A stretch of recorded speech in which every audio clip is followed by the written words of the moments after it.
Hello, gorgeous, and welcome to the Midlife Re-Alignment.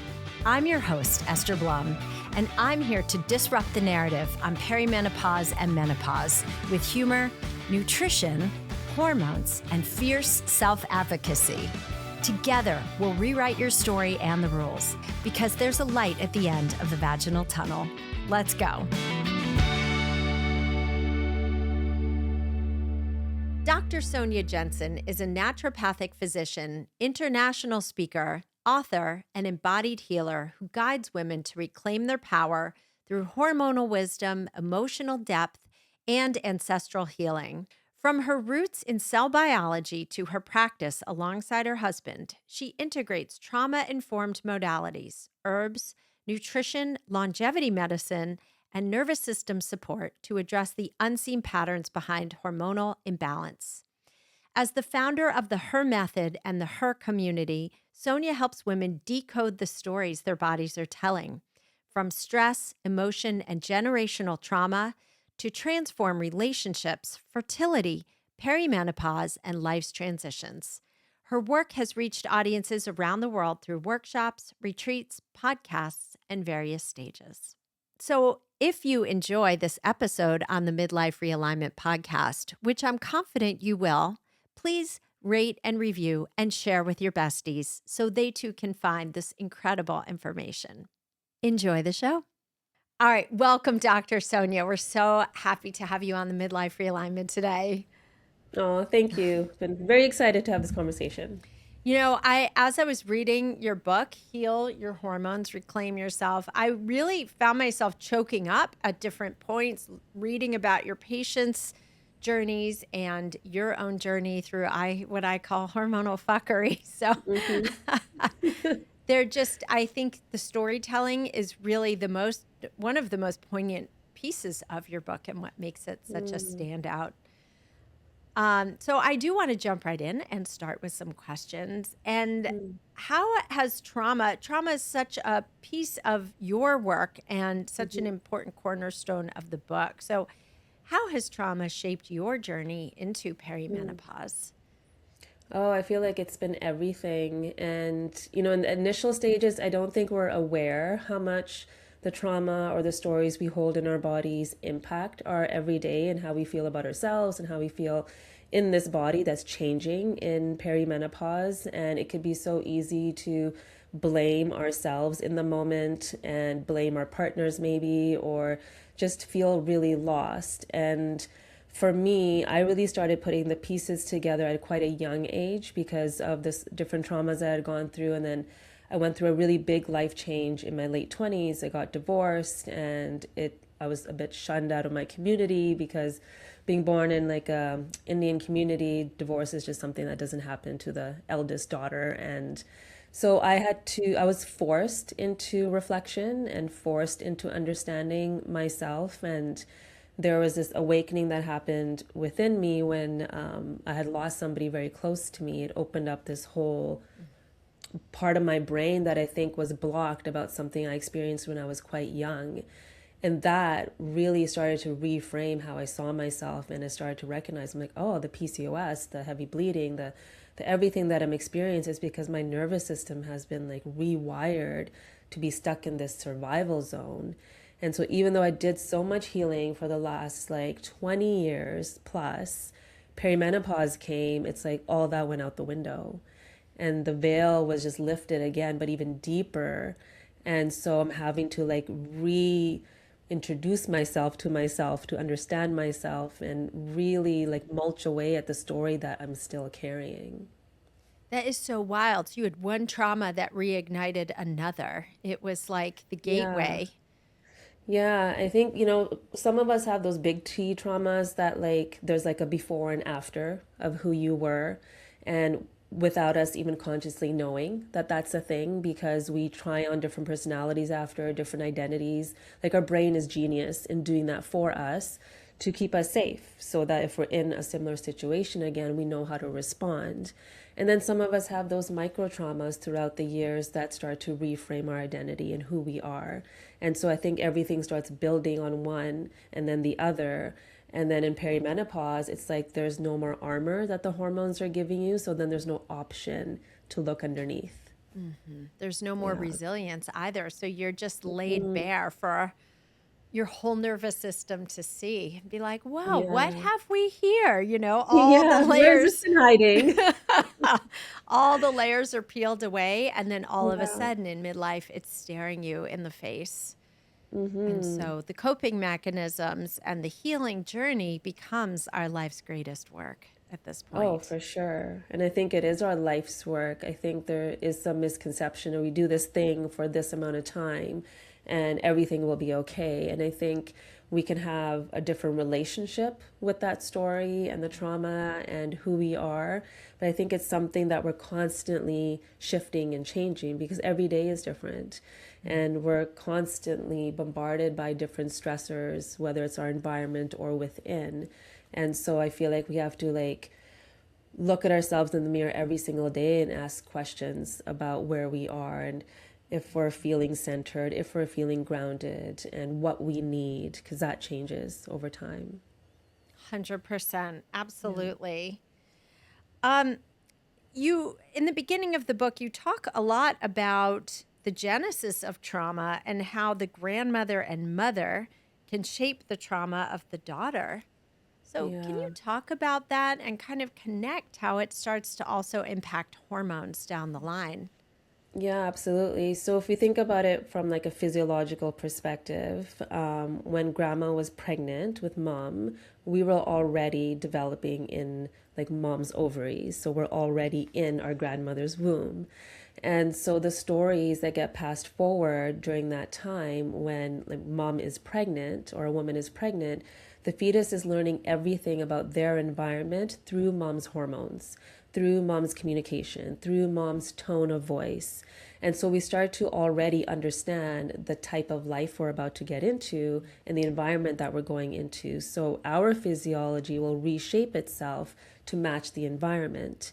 And so there's, different studies that show that connection. So there's studies where they'll test women's cortisol levels to see if they have that stress resilience or that emotional resilience. And if they don't, if there's high levels of stress during pregnancy, they follow the kids after and they saw that the preteens had higher levels of anxiety. There are studies to show if you've been through like deep trauma before pregnancy, even like before conception, and then you have a child, that child will have adrenal insufficiency.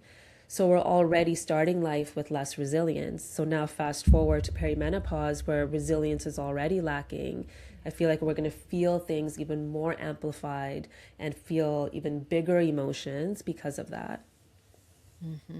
100%. Yeah, when I read that, I was like, "Oh my God, it's so wild." You really don't think about, you hear the terms generational trauma, but most people Yeah. don't understand the physiological effects and how those effects fall downstream. Yeah. Before we've come out of the womb, we're already Yeah. exposed to it, That's which right. is It even reshapes our metabolic state too. yeah. Yeah. Yeah, it's really wild. So, how does trauma impact hormones? What are the downstream effects, if you will?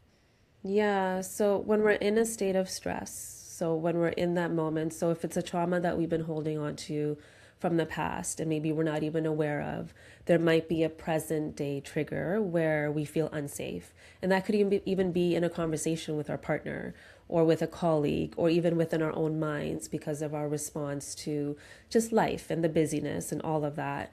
And so instantly the brain is a predictor. So it's going to be like, wait, okay, when did I feel this before? Oh, I remember this. What does she need? She needs to survive. So I need to make sure she has enough adrenaline, she has enough cortisol so that she can actually live through this experience.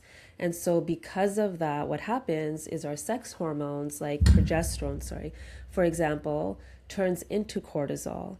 And so every time we need it, we're kind of getting it from that storage that we have around progesterone. So now we're already depleted in this hormone progesterone that helps us feel calm, that regulates our cycle, that helps us sleep, that does all these amazing things for us. It's getting shunned into cortisol. it's also teaching our estrogen and testosterone to take a back seat, because in this moment, survival is the most important thing, not reproduction. And so the downstream effect can look different for every woman. It could look like PCOS, it could look like endo, it could look like fibroids, unexplained infertility, thyroid issues. I feel like the manifestation looks quite different for every woman depending on life, depending on her individual story and what she's carrying. But the underlying nervous system shift is the same. Yes. And so that is why, I mean, stress really drives hormones from the top down. And Yeah. so your body is not going to want to, as you mentioned, ovulate or get pregnant when you are, when the perceived threat is there. And so, but ultimately, yeah, that starts tanking your hormones early. And, you know, those symptoms can get missed or dismissed or just told, you know, just have a glass of wine, which often worsens the problem and keeps compounding it. And we're not given the tools, or we will replace progesterone, but we're really not given the stress management tools, which is why I'm so excited for your book, because your book has a lot in there to discuss. How do we know when our midlife symptoms are trauma-based versus hormonally based? Like, are they, you know, can you distinguish if at all? And then, you know, how can we start healing from some of those symptoms? Yeah, I feel like this is the most important piece, is that discernment. And so I think it does happen with like tracking ourselves. So if we're in midlife, or if we're noticing changes, just noticing the themes that are coming up, the patterns that are coming up, noticing when we're having those emotional ups and downs. Is it connected to what's happening in this present moment? Does it feel confusing in a sense that, you know, it doesn't even feel like it's me that's speaking right now? Like, so asking ourselves questions in those moments when we're having that inner reaction, if the anxiety is high, if the fear is high, like, does this actually belong to me?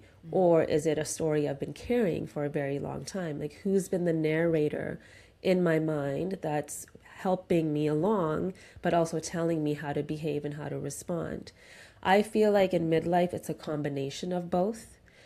So we have to look at, you know, where are my hormones? I think it's really important to test and understand, okay, what am I depleted in? And make that connection between how I'm feeling. So if I'm depleted in estrogen, I probably feel less motivation. I probably feel less joy. I probably feel more fear because I don't have that estrogen left that's going to suppress my fear responses. And so when we start to make that link between how we feel and the amount of hormone we have, we can then start working on the physical first. And then the discernment, I feel like, around the trauma piece comes after. Because now we have some level of energy and some level of like, okay, so my hormones may have depleted faster than they needed to. What was the story behind that? So I think tracking symptomatically your patterns and then testing are the two ways that you can have that discernment around, okay, is this just solely stress and trauma? Is it solely hormones? I don't think the two can live without the other. It's usually they're feeding each other, but just figuring out, okay, what's the priority in this moment to work on? Well, and I love the question that you advise to ask yourself is, does this belong to me? Does this belong to me? Because if you are someone you've experienced trauma, I have, I mean, I don't know anybody who hasn't at some Yeah. point, um, when you get to be a midlifer. But what happens is so many of us become people pleasers, right? We want to be in this perfect state where we can, in our perception, in our mind's eye, could control everything. If I can control one thing, I can control my circumstances and people not getting pissed off at me. And, you know, but as a result, then we take on the emotions of people that really do not belong to us, that are really based on other people's stories or reactions or their childhood traumas that are now being projected onto us. So Yeah. it's such a discerning question, is, does this belong to me? Can enable you to reframe it and say, wait a minute, actually this doesn't. And I can now step back and I can stay much more regulated in a spot where I might otherwise be very dysregulated when I'm exposed to a conversation that's painful or a situation or, being with people who allow us to trigger ourselves, quite frankly. Yeah, and also that discernment of like, okay, is it the present day relationships? Is it something that I observed in my environment when I was growing up on how to behave and how to belong and how to be connected and loved? Is it a story that's been passed down through generations of people pleasing, that this is how women need to operate in order to belong, in order to feel safe? And so, yeah, I can really provide that level of self-reflection and discernment in the moment, but then also afterwards to be like, okay, what are things what entanglements are still holding me back from fully expressing who I am, from fully setting the boundaries that I know I need, but haven't found the voice to actually express? Yeah. And I would imagine for you and any other woman who has gone through divorce, who has come under fire by her own culture, the place where she's supposed to feel the most safe and the most belonging. And when she doesn't feel belonging, how that can impact. Mm, I mean, at the time you went through your divorce, what were your physical manifestations of your yeah. experience? Yeah, it was really unraveling. I remember when I was going through everything, because you're right, like you kind of feel like you should have this cushion to fall back on when you are going through something that you are. But then when you feel like you're the outsider, that you're the one that's being shunned out, it's like you have nowhere to lean into, nowhere to like fall back. And my body was starting to slowly break down. I remember like just Chinese medicine, because I was studying that too in naturopathic medical school at that time. Like my tongue was like fully coated, my digestive system was off, my hormones were irregular, my cycles were off, started forming cysts, had irregular, like I had cervical dysplasia up to like actually stage 3, like it got quite far. So like my body was just holding on to so much. And I sometimes in hindsight will have these moments where like it was the worst time of my life but also the best. So, like, being shunned in that way almost gave me permission to fully ask myself these questions and to fully embrace who I actually am and really unravel all of those, hooks that were, I think, in me from like a cultural perspective, but also just from like my past relationship. And I ended up moving to Southeast Asia for 2 years. And that time, probably the sickest I've ever been. I got mold exposure, like my lungs were off, I couldn't breathe, my cycle was off, I was getting like kidney infections, but it was the most joy I have felt in so long because I was on my own. I was making my own decisions. I was living life to my command and being able to like really unravel the truth and understand it so deeply that it allowed me then to have the energy to deal with the physical after. Which is pretty incredible considering how many physical manifestations Oh you my gosh. had of your Yeah. stress and trauma. Yeah. And our most women don't realize like the power of our sacral energy, where the womb and the ovaries are, and our center of sexual pleasure as well. Yeah. So, given that the sacral area is so powerful for women, why is it when we go through traumas that we do develop cysts and endometriosis and we do develop so much dysfunction in that area Yeah. in particular? Yeah, I think what you said is the important piece. It's so sacred. It's where our expression is. It's where our expression lives. And when we can't express, it gets stored. And so if I look at it from a physical perspective, we've seen that resentment and anger, for example, will create pro-inflammatory markers, cytokines in your body. So inflammation. So now we're more prone to inflammation. In Chinese medicine, they talk about different emotions being stored in different parts of our bodies. So the liver stores anger and resentment. And, not a lot of women will even feel that it's anger that they're feeling until they're ready to heal. That's what I have noticed. I think the beginning stages, it's more anxiety, it's more sadness and depression, it's grief, it's all these different emotions. And then when finally there's like a fire in her, she's like, wait a second, actually, I'm angry. And maybe I've been carrying this anger for generations for the women before me. And so when the liver is congested, there's no flow, there's stagnation. The liver's job is to detoxify and to help our uterus and ovaries detoxify at the end of the month those excess estrogens. And so on a physical level, we become more estrogen dominant, less progesterone, more stress. And so one woman might be more prone in the ovaries and her mitochondria health in there, whereas another may be in her uterus.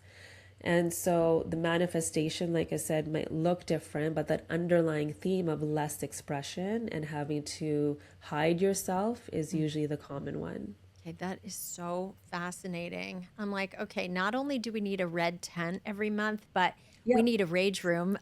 Oh, I We know. need a rage room for women Yeah. to just, yeah, express their rage. And that to me is, my friends and I always talk about this because we're the Gen Xers.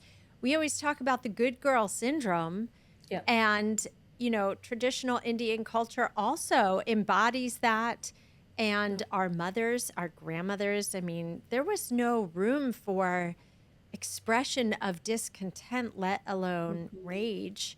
Oh, yeah. It And makes others uncomfortable. oh, it's so uncomfortable. And I mean, I think of my great grandmother who came over to the US from Poland, one of my great Mm, grandmothers, Poland, didn't mm, speak the language, had 5 kids. And my biological grandmother had bipolar disorder. She got shock therapy. She was never offered mm. hormones. She was never offered therapy. She was mentally ill her whole life. And it's like, how much rage and abuse did she experience in her Yeah. family? And, these women were not given the chance to express that, let alone give Yeah. it a voice. That was like a Yeah. privilege. No one did that back then, No, you so know. it's gotta, that expression needs to express itself somehow, and then the body speaks for us. Our hormones start to speak for us, and Yeah. there was no languaging around that before.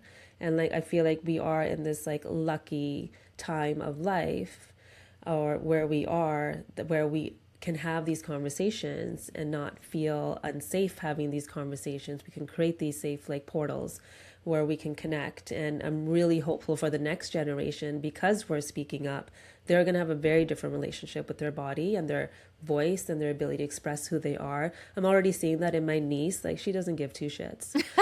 She sometimes it's a bit too much. It's like, girl, some filter is good. But yeah, it's just so great to see them just being themselves. And I Yeah. think that's the medicine, is like us finding that little girl again too, and helping her come out and helping her express herself.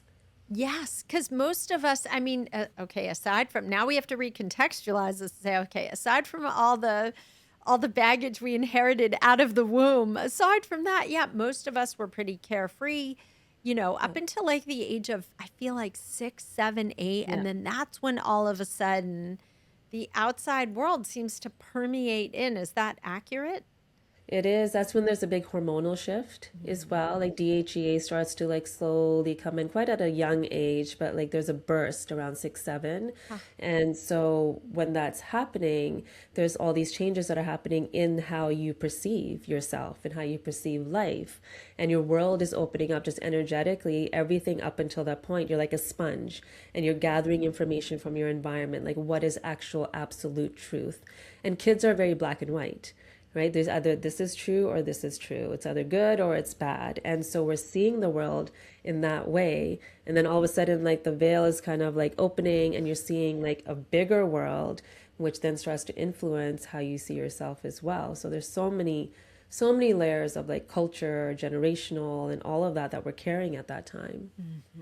That's fascinating. I did not know 6 through 8 was a hormonal shift. I thought it started at Mhm. puberty, really.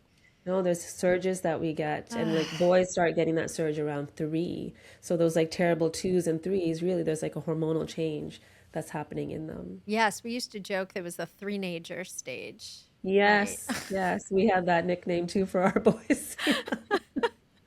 Then we called it Yeah, the FU absolutely. force. It was, oh Yeah. my God. All right. Let's talk about also the emotional impact of perimenopause in terms of anxiety and mental health changes. Because again, these are women, I think, are so caught off guard by the severe anxiety that just comes pounding at the door, or the heart palpitations, or just a complete lack of resilience where they're just like, I don't have the bandwidth anymore. We become more introverted as a result. Women are quitting jobs. Midlife is a huge reduction in workforce a lot of the time. Can you just go deep Yeah. into that, please? Yeah. I think up until that point, we live so out of rhythm that that moment in midlife, it's calling us to go back to our rhythm. And that's really uncomfortable because we've been conditioned to operate a certain way and operate in a very like yang masculine way. And now here we are where the hormones are retiring to some extent. And, they start declining at a pretty young age, but depending on stress, depending on the story that we've been carrying up until midlife, that will determine how quickly we feel off or how quickly we feel not like ourselves.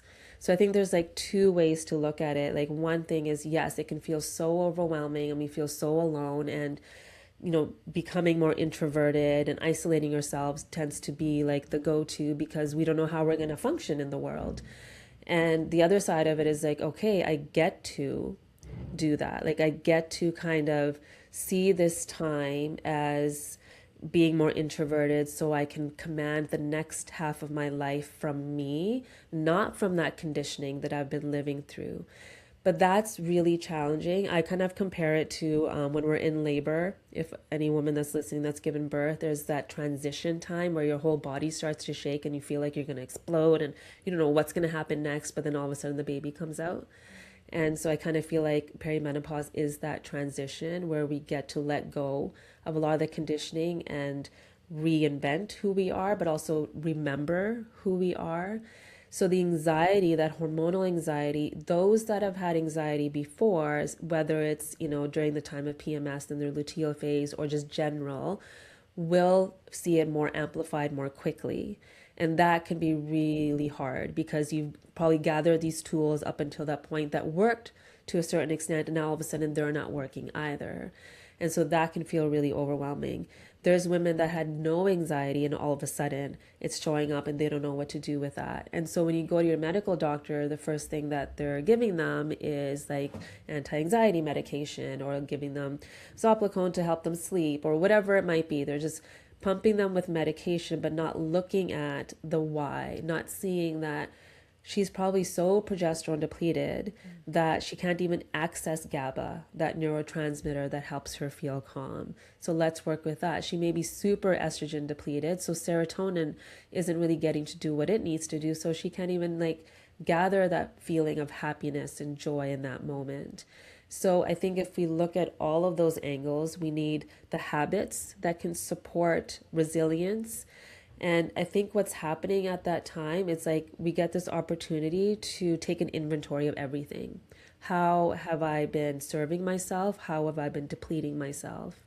Because that sleep routine that maybe worked in your 20s is not going to work in our 40s, right? How we What ate then sleep is not routine going in to your work, 20s? right? What are you Yeah, zero talking sleep about? routine. Yeah. Yeah, so I think it's really a time of like undoing all of that. And that can feel scary when you're still doing life. Like there's a lot of women in their 40s with young kids and still with a career and this and or taking care of now elderly parents. Like there's so much overwhelm and so much that we're holding here in our mental load that we need these conversations to not feel alone in it and to also normalize that you probably are going to feel anxious. You probably are going to feel sad and grief, and that's okay. When you go to the doctor for your midlife checkup, it's hard to know where to start. That's why I created my free resource, Top Hormone Tests Every Perimenopausal Woman Needs to Know. This is an incredible resource for you to download and use to get the best medical care possible and do a deep dive on what's happening in your body. Grab your free copy at estherblum.com. Well, and also, to inspire women, the other thing that's on the other side of this is that the positive thing is that women have been saying yes their whole lives, right? What you so beautifully articulated, which is we're out of sync with our own rhythms. We're working just as hard during the luteal phase as we are the first 2 weeks of a cycle, which is not the rhythm that our bodies are designed to work in.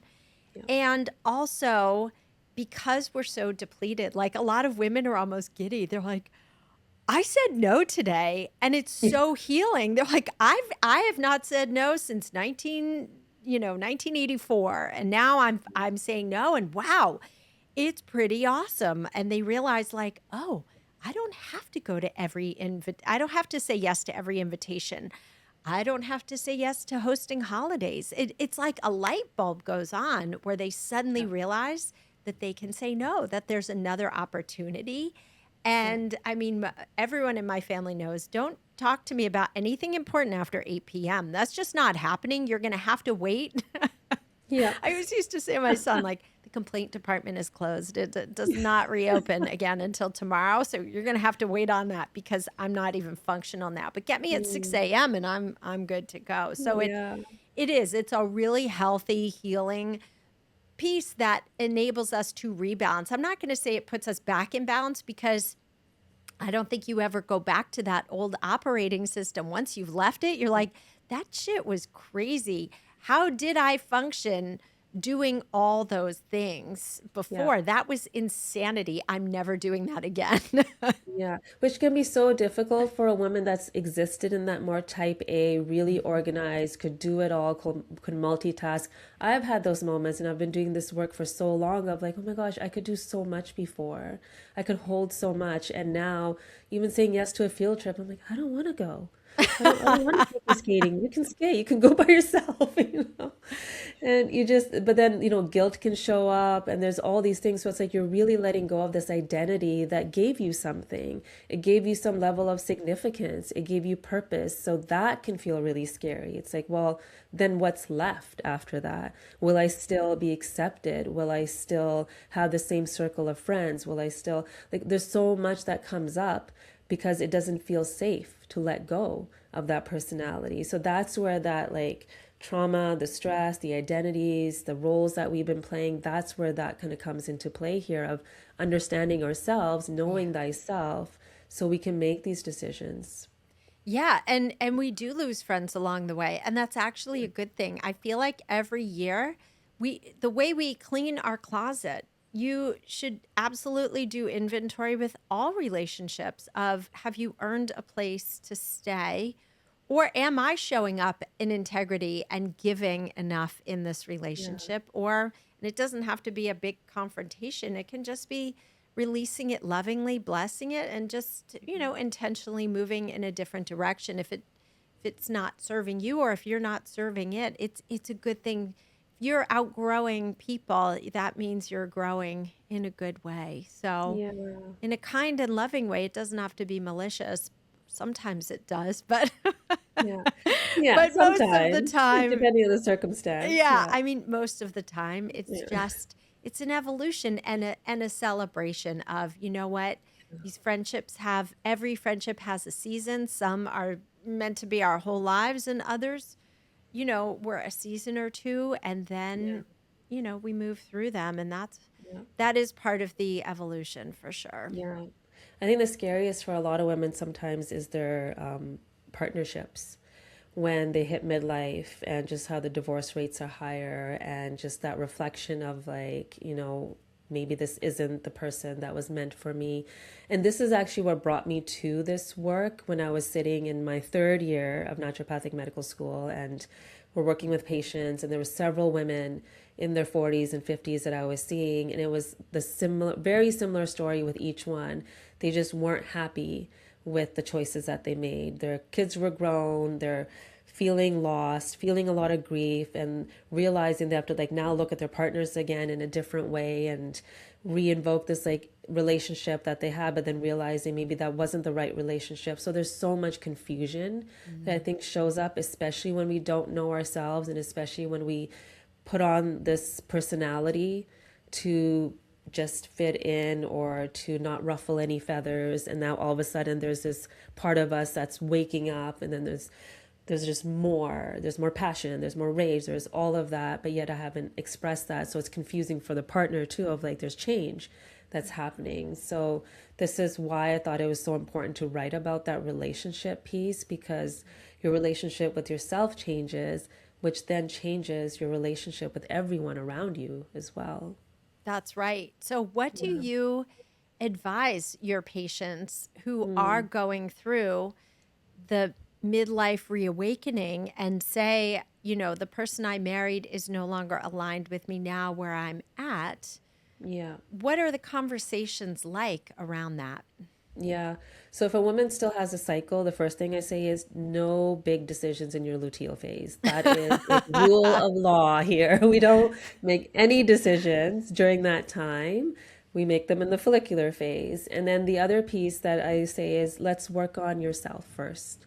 Let's figure you out first and understand what your desires are, understand what your definitions of a successful relationship or life is. Like, really understand who your narrator is, really figure out like what your body is doing right now, because if there's discomfort in your body, our brain's not functioning optimally. We can't make decisions for ourselves. So once we have that, I feel like it creates clarity for her. Either way, some reignite this like new relationship and it's beautiful, and some realize, okay, this maybe wasn't for me, and that can be done in a very graceful way too. So I think it's know thyself first, heal thyself, and then that clarity will come.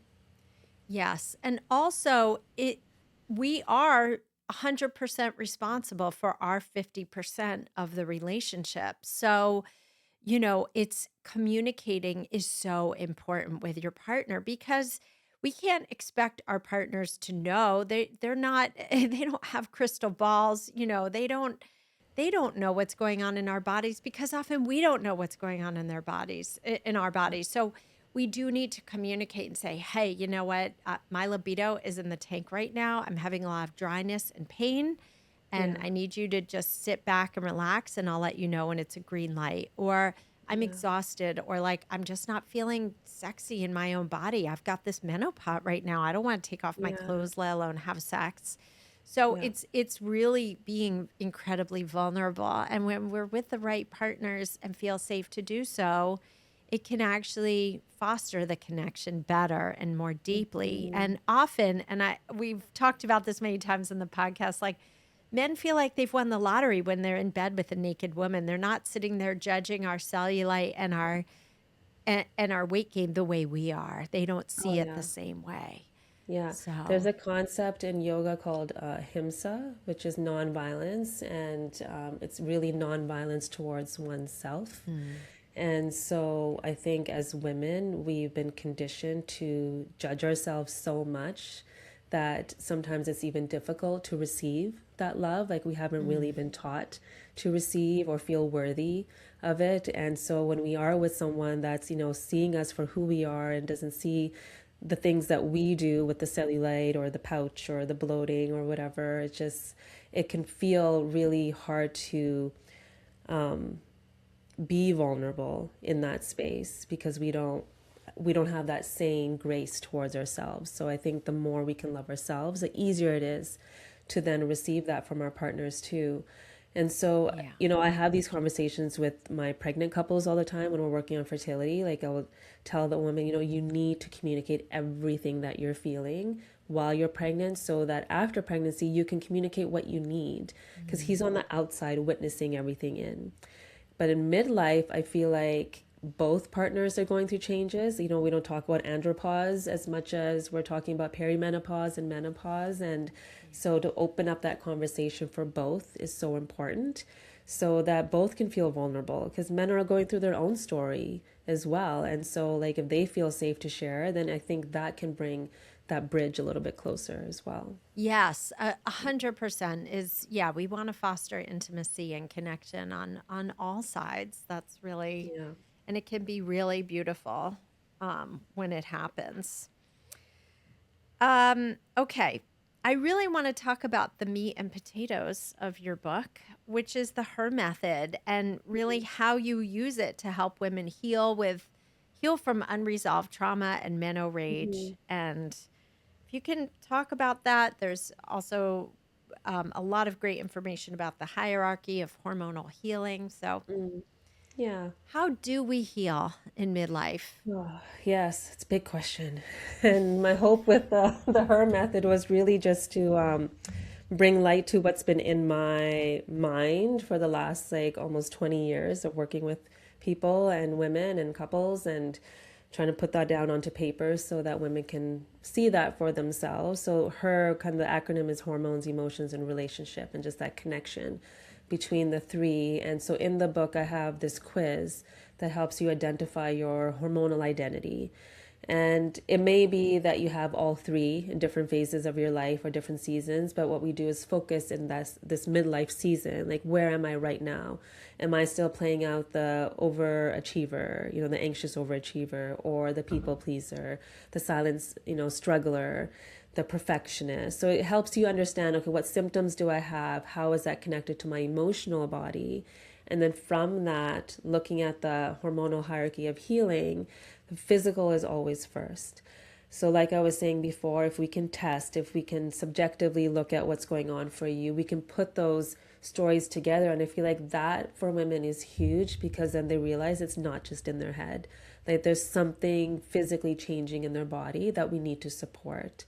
And so from that, I've seeded like different habits that will support them from, vagus nerve support, like breath work or meditation or going for a walk in nature or humming or singing, whatever it might be for that individual, to their meals, looking at how are we supporting their metabolic health so that we can create that balance in their brain and in their body.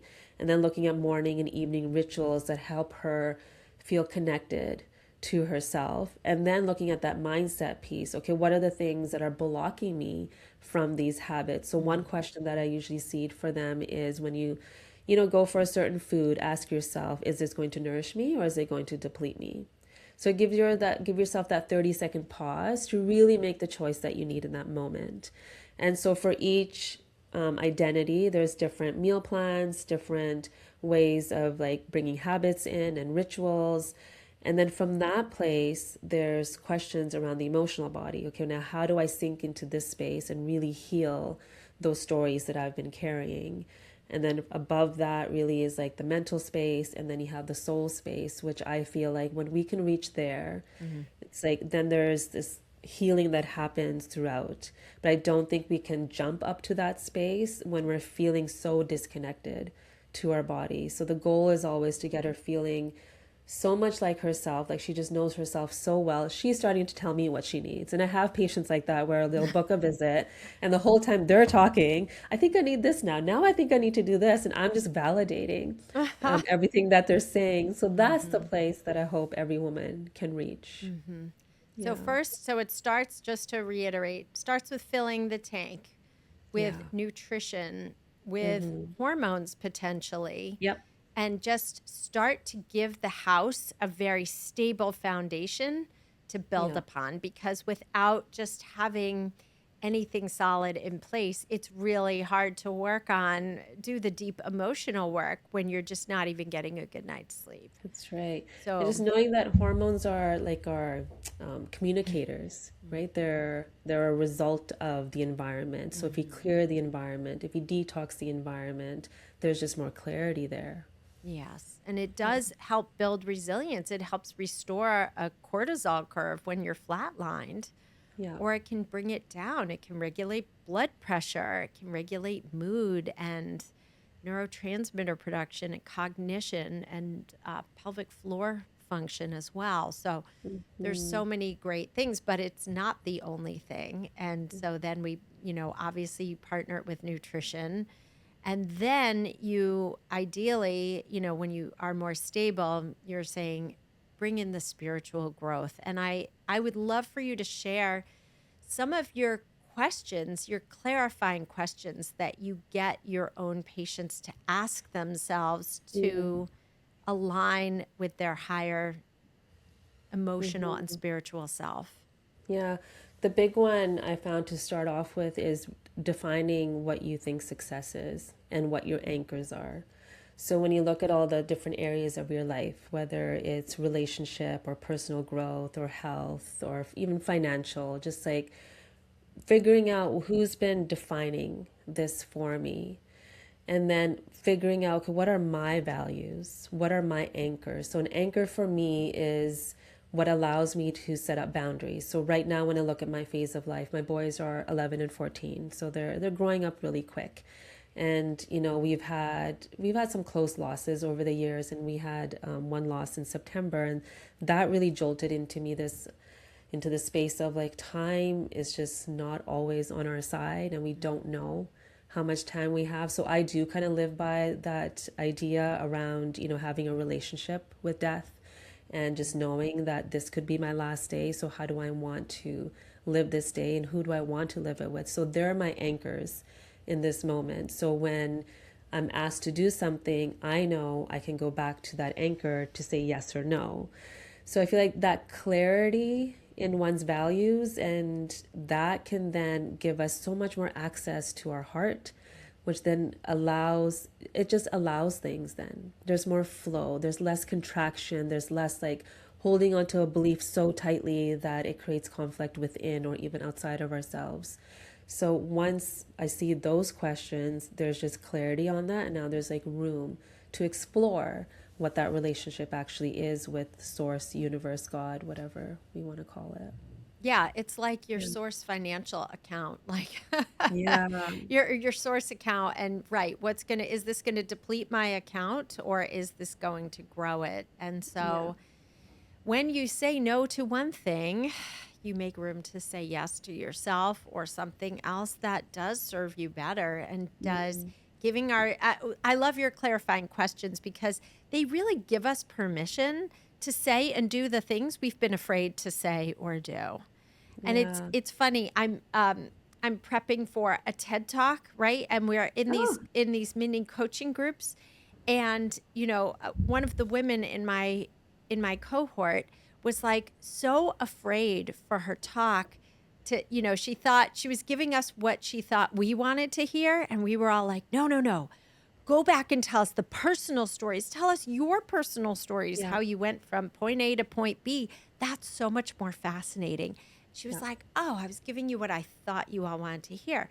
Well, we do the same thing with ourselves. We are like dressing how we think we should, or behaving, making decisions how we think we should, or what others expect of us. We're not doing it based on like, is this going to actually make me happy? Am I doing this from a place of love or a place of fear? And when we can do that, that is when we grow a pair of lady balls in real time and like say yes to ourselves. It's so much more calm. It frees up a lot of the chaos and the noise in our head, because we don't have that chatter, that resentment, or that gap that we're living a life that is not aligned to our soul's greater purpose. So this is what I love the most about being in midlife, is like saying, I can't believe I ever said yes to those things. Now I would never, and I'm grateful. I bless those chapters in my life for making me who I am now. But man, I'm so glad to release those unapologetically. And that's what's so awesome. Oh, yeah. And you get to like hear that intuition. You get to hear those whispers again, because the noise isn't there anymore. And I think everything that's up until this point has conditioned us to not listen to those whispers. And we're constantly listening to sources outside of ourselves. And so that source connection, I think, is that connection within, because that voice knows, like, the wisdom is already there, but it's been blocked for so many years. And this is the time we get to unleash that wisdom. Well, and that is what's so extraordinarily healing about the work you do with your patients, because you not only listening to them. It's amazing how many providers don't even listen. It's all very ego driven. You are the facilitator for your patients to say, yes, I am feeling this. Yeah. Oh, and yes, this is happening in my body, because so many providers make us question ourselves so much. So many of my clients have literally said to me, and this breaks my heart, I guess I must be crazy. No, Hmm. how can we ignore the wisdom of our bodies that's telling Yeah. us what we know is true? And so that's why I love your book so much, because it is such a, your questions alone facilitate such healing, because no one has ever probably asked anybody these Yeah. questions before. Or Yeah. women, we've never asked ourselves these questions. Yeah, there hasn't been time. There hasn't been space. There hasn't been any of that. So now we Yeah. get to ask those questions and we're almost forced to. Like our body is brilliant and working for us. Yeah. So when you, I mean, it must be such a thrill when you get those patients, when you have those women who are like, they're the ones leading the conversation and you're the Yes. support facilitator. And then that is a woman's power, is when she's dialed in to the wisdom of her body and knows, like, all right, if I eat, more protein, less carbs, I'm feeling this way. I'm sleeping this way. My energy, my hunger, cravings, mood, can, and, or on these hormones, I feel XYZ. Like, that is power, because then you can just Yeah. take that information and tweak and adjust it. That's right. Yeah. Yeah. They're in the driver's seat. And, Yeah. I had this one patient just recently. I just had a visit with her. I think it was 2 days ago. And sorry, Friday. And what she said to me, she goes, I didn't even know I was still going to be here in 2026. And she was at this like really in this really really dark place, and she's a young woman too. She's not even in midlife yet. She's in her kind of early 30s, and she was going through so much and carrying so much. And she has a very like deep story that she's carrying in her body, but she had kind of lost hope. And all I really did was listen and be with her and give her these like little tools, like micro moments for her in her daily life. She did the rest. Mm. And now she's getting out of her room. She went on a hike the other day. She looks brighter, because there's just like glimpses of hope that she's noticing Yeah. within herself, and noticing, oh wait, I did that. We got her eating a certain way, and all of a sudden she's like, yeah, I was looking up this recipe. And I'm like, wait, what? You were looking at the recipe? She goes, yeah. I'm like, so you're having fun with this? I was like, yeah, it's actually fun to like nourish my body. I'm like, okay. So like Mm. she's feeling like she's in control, and we can get that back, even if we feel like it's been outsourced for so long. And I feel like that's the gift of midlife, because we're going into it with that wisdom now. That's Yeah. right. And there is, like, we do come out the other side more resilient. Now we've got like a whole Yeah. new suit of armor that we're Yeah. wearing It's because of stronger. what's that? It's It's stronger. so Yeah. much stronger. Um, okay, let's just talk about the vagus nerve and how it Hmm. supports healing and how women can reset their nervous systems. You mentioned Yeah. breath work and humming, but let's like flesh that out a little more of how women Yeah. can access vagus nerve healing. Yeah. So the vagus nerve, it's like the wandering nerve. It's the longest nerve in the body, and it innervates everything, all our organs, and there's signals going into the organs from it and outside into our brain. And so the best way I explain that is like, there's this highway of information that's going back and forth, and the information that it receives is really up to us. And when it's not toned, when it's not resilient, that is when we feel like our own resilience isn't there to respond to life. And so there's different things we can do in our day to help tonify that resilience within. And the first thing really is learning to breathe, because if we can breathe with our diaphragm and not up here, because if you think about even throughout the day, there's so many times where even I have to remind myself, like, hey, breathe, take a breath. You've been up here for so long now.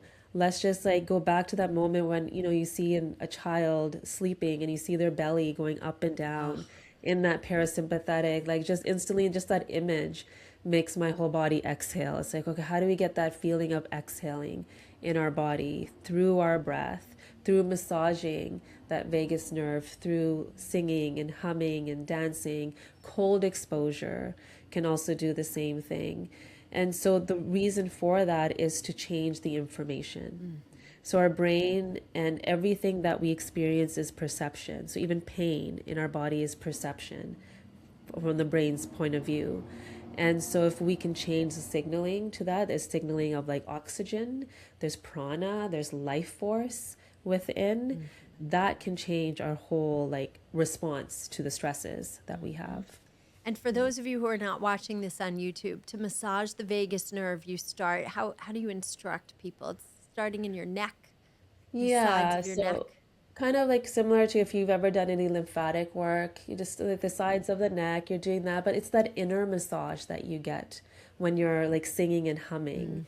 And like it's free, it's joyful to put on like a good song and just jam out to it. Yeah. It's like it hits so many different notes. Just and so imagine that if that is healing, how using our voice is actually healing. You know, if you make that connection of like staying silent isn't going to serve me, it's using my voice that's going to massage that nerve, that's going to then heal me. Amen to that.